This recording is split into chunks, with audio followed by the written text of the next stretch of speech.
Hey guys, it's Evan and Chelsea here again with Helium 10. So today we're going to answer the question, what is online arbitrage? Chelsea, what is online arbitrage?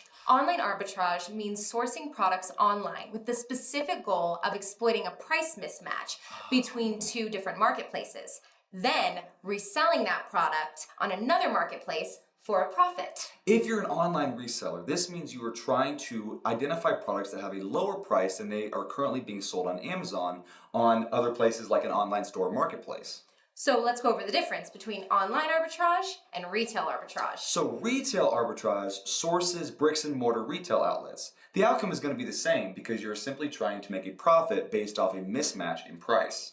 As always, a lot of information, but we hope it was helpful. If you have any questions or comments, leave us a comment and we will go over it in another video.